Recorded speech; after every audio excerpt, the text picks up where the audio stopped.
L'heure n'est plus à la triche avec soi-même.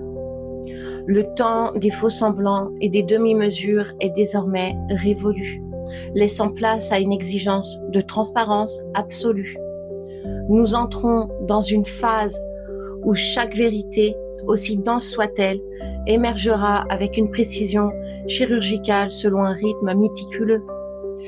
Ce n'est pas un chaos aléatoire, mais un processus de déconditionnement méthodique de l'espèce humaine, orchestré pour briser les chaînes de l'illusion.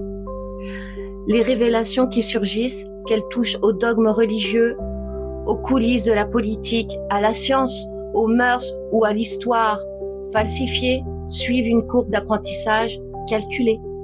L'affaire Epstein n'est en ce sens que le sommet immergé d'un iceberg titanesque dont la partie profonde commence à peine à être exposée. Il est crucial de comprendre que ce dévoilement ne peut se faire par un choc brutal. Un événement de type EBS qui diffuserait des révélations en continu pendant 10 jours provoquerait une anarchie mentale et physique irréparable pour une grande partie de la population. Un EBS, s'il devait exister, n'aurait jamais pour vocation de déverser l'horreur ou la vérité brute sans filtre. Il est toujours utile de rappeler pour éviter les attentes illusoires et les déceptions stériles.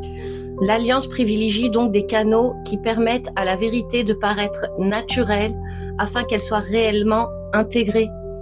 Si ces dossiers avaient été rendus publics officiellement il y a 9 ans, le déni collectif aurait été si puissant qu'il aurait étouffé la graine du changement.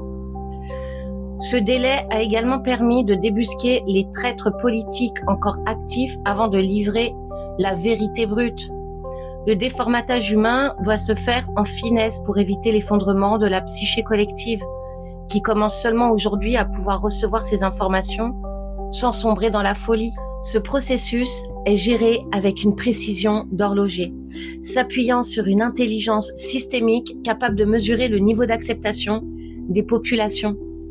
La divulgation progresse crescendo, en phase avec le niveau de déformatage quotidien. La vérité, au sens noble, est l'exact inverse de tout ce qui vous a été inculqué depuis votre naissance.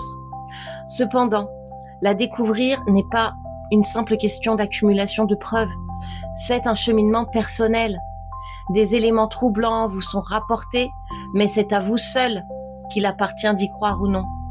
La vérité ne se définit pas par la justesse technique d'un fait, mais par l'émotion et la dissonance qu'elle provoque en vous lors de la confrontation entre le mensonge et le réel. La vérité est, au fond, cette gifle nécessaire qui force à choisir entre le déni sécurisant et l'acceptation libératrice. Elle est l'essence qui circule et qui révèle la réaction d'autrui face à l'inconcevable. Si elle semble évidente pour les uns, elle demeure prématurée pour les autres. Et c'est pour cette raison qu'elle avance à vos côtés d'un pas lent, mais puissant. Ce rythme garantit que le plus grand nombre puisse enfin comprendre la nature exacte de cette divulgation. Votre véritable pouvoir réside dans ce ressenti intérieur, dans cette capacité à intégrer le choc pour enfin quitter les chaînes de l'ancienne matrice et redevenir une présence consciente et libre.